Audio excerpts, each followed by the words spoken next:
semua simak videonya sampai selesai ya. Bismillahirrahmanirrahim. Assalamualaikum warahmatullahi wabarakatuh. Anak-anakku sekalian, apa kabar? Semoga kalian ada dalam keadaan sehat walafiat. Kita berjumpa lagi dengan Ibu Wahyu, yaitu guru pengajar PPKN di SMP Negeri 1 Kiara Pedes. Anak-anak sekalian, bagaimana keadaan kalian saat ini? Mudah-mudahan kita semua tetap diberi lindungan dari Allah Subhanahu wa Ta'ala. Harapan Ibu pada saat ini sedang kegiatan MPLS, tapi di era new normal setelah kita mengalami pandemi COVID-19 yang semua orang, semua manusia takut, bahkan kita yang ada di kampung-kampung, di lembur istilahnya, jauh dari keramaian kota juga, kita merasa takut. Untuk itu, mudah-mudahan saat ini pada kegiatan MPLS ini kalian diberi kesehatan, semua orang tua kita, pokoknya warga negara Indonesia, khususnya anak-anak ibu yang alhamdulillah saat ini sudah memasuki kelas 7 SMP, akan sekolah, tetapi dalam keadaan new normal ini kita masih belum bisa melakukan pembelajaran tatap muka, masih melalui IT ya. Tidak apa-apa, yang penting kita semua tetap berusaha dan berdoa semoga apa yang kita lakukan hari ini akan bermanfaat sekarang dan di masa yang akan datang. Anak-anakku sekalian, pada kesempatan pagi ini Ibu akan memberikan materi tentang kesadaran hukum dan tata tertib siswa. Kesadaran hukum dan tata tertib siswa adalah kesadaran hukum ya, terdiri dari dua kata, kesadaran dan hukum. Kesadaran itu adalah sikap manusia yang sehat dan sadar sepenuhnya, artinya tidak mabuk ya. Lalu kalau hukum adalah peraturan-peraturan perundang-undangan yang dibuat oleh negara atau lembaga-lembaga yang legal. Sedangkan tata tertib siswa adalah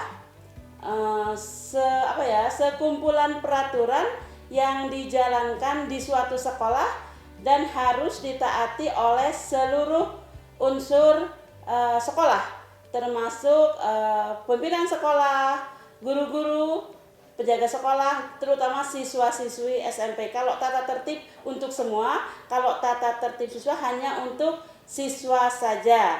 Walaupun semuanya dilakukan bersama-sama dengan keluarga besar SMP lainnya.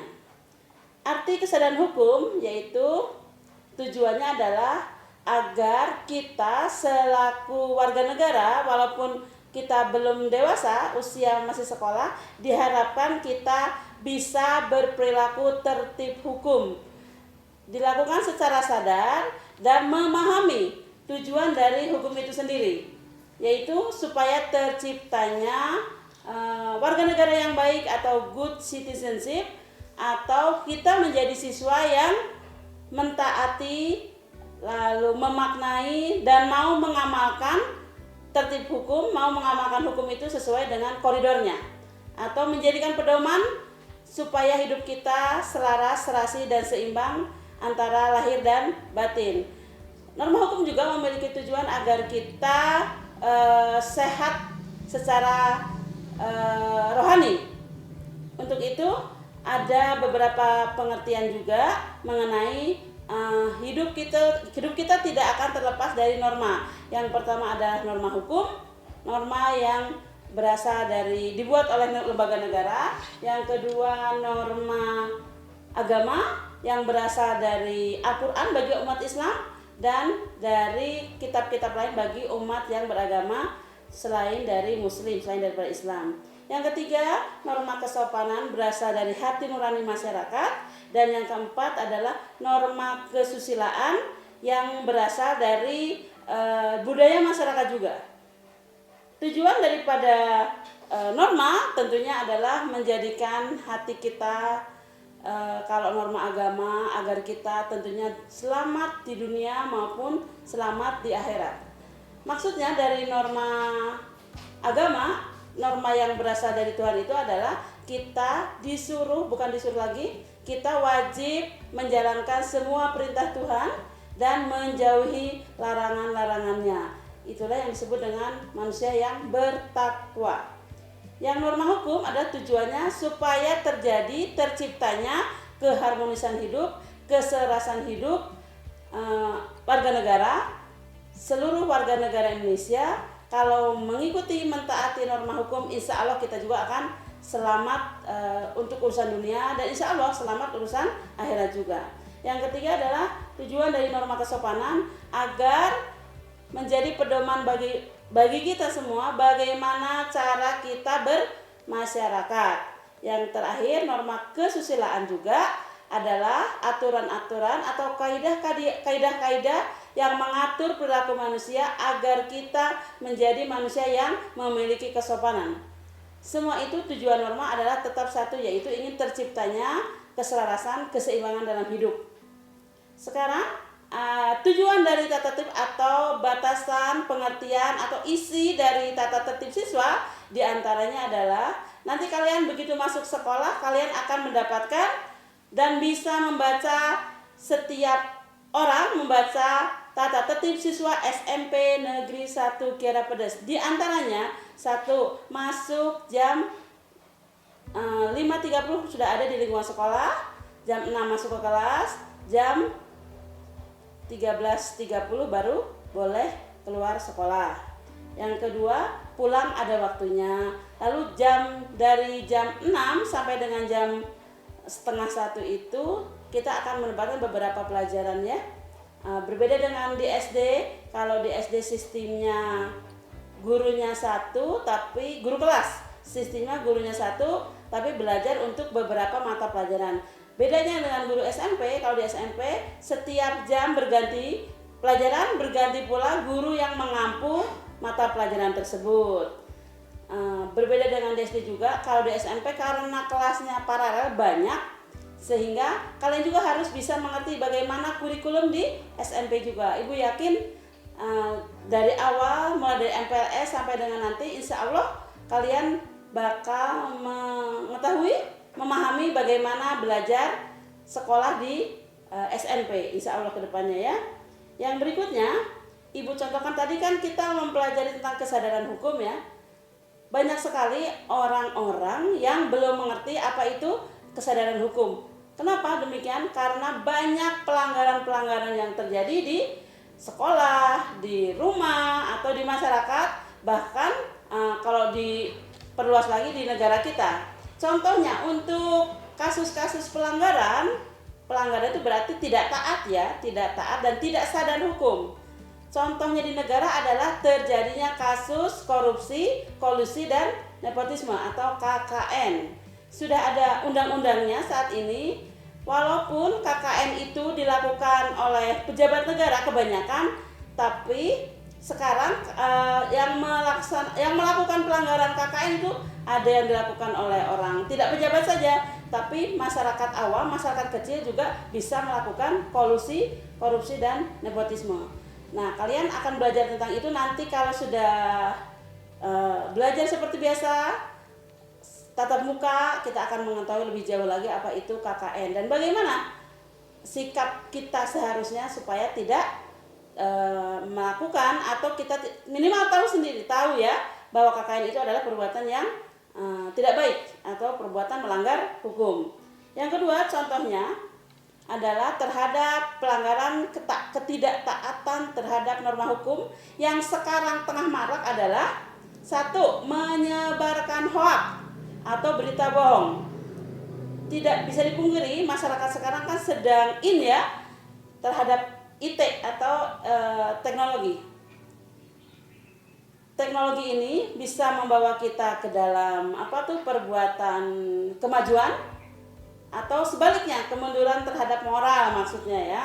Contohnya kita bisa kebaikannya ada, keburukannya juga lebih menakutkan. Contohnya HP saja yang mudah didapatkan, setiap orang bisa memiliki. Dengan kecanggihannya HP bisa menjadikan kita lebih mudah hidup, bahkan bisa membuat kita juga lebih sengsara karena kita berbuat hal-hal yang tidak sesuai dengan aturan penggunaan IT tersebut. Contohnya, tadi Ibu katakan menyebarkan hoax atau berita kebohongan ya. Berita kebohongan itu menyebar dengan mudahnya, bahkan karena manusia Indonesia tidak semuanya cerdas, tidak semuanya memiliki sifat yang tabayun, tidak mencari aslinya dari mana, apakah itu berita hoax atau berita benar, itu sulit dibedakan sehingga banyak orang yang termakan oleh berita hoax dan menjadikan diri kita itu rugi sendiri. Contohnya kalau kita mendengarkan peristiwa yang sekarang sedang terjadi, contohnya orang menyebarkan hoax, contoh masalahnya bila kita menyebarkan tetangga kita karena sakitnya bukan COVID, lalu disebarkan oleh kita ada peristiwa ambulan datang ke rumah kita, orang mau melahirkan dikira hoax, dikira menderita COVID, sehingga orang tersebut dikucilkan, bahkan sampai orang itu selain dikucilkan juga orang tetangga-tetangganya dianggap memiliki penyakit yang menyeramkan. Itu sama sekali perbuatan yang perbuatan yang kurang baik lah, kurang bijak lah, sudah menjudge seseorang atau menyebarkan berita bahwa seseorang itu menderita penyakit yang sekarang sedang terjadi, banyak terjadi, tapi sebenarnya tidak terjadi seperti itu. Jadi orang tersebut juga dikucilkan dari masyarakat, itu sangat menyakitkan ya. Tidak etis lah begitu ya. Itu adalah menyebarkan hoax. Itu sekarang sudah ada undang-undang IT, yaitu barang siapa menyebarkan hoax itu sudah ada peraturannya, bahkan ada ancaman kurungannya, ancaman hukuman atau sanksi bagi penyebar hoax.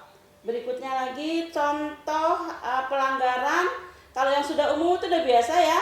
Contohnya adalah pencurian, ya, kasus-kasus kriminal, penipuan. Selain KKN tadi ada juga penggelapan.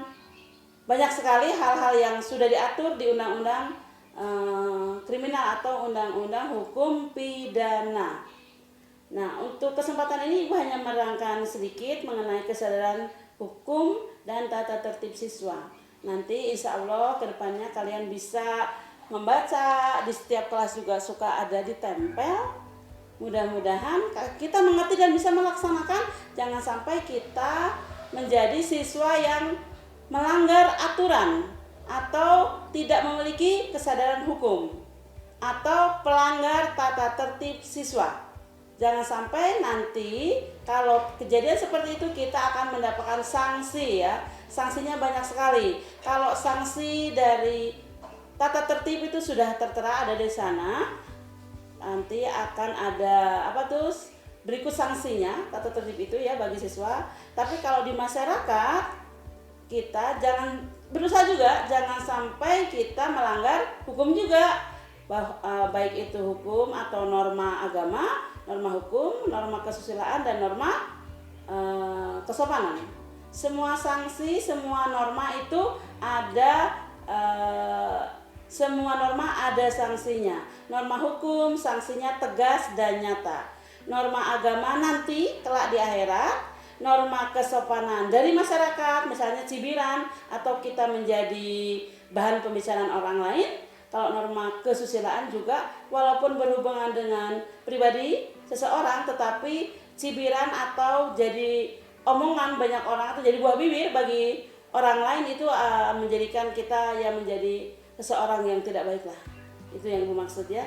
Sekali lagi Ibu hanya memberikan sedikit tentang kesadaran hukum. Mudah-mudahan anak-anak Ibu yang sudah di SMP ini akan tetap berusaha, akan tetap belajar, dan jangan lupa kita tetap berdoa, memohon lindungan Allah, dan kita berusaha menjadi warga negara yang baik, good citizenship. Mudah-mudahan yang Ibu sampaikan bermanfaat dan akan menjadikan ibadah bagi kita semua, bagi Ibu khususnya. Terima kasih. Assalamualaikum warahmatullahi wabarakatuh. Nah, tadi itu adalah pemaparan materi dari Ibu Wahyuningsih. Seperti biasa, kita akan memberikan satu pertanyaan. Nah, coba kalian sebutkan contoh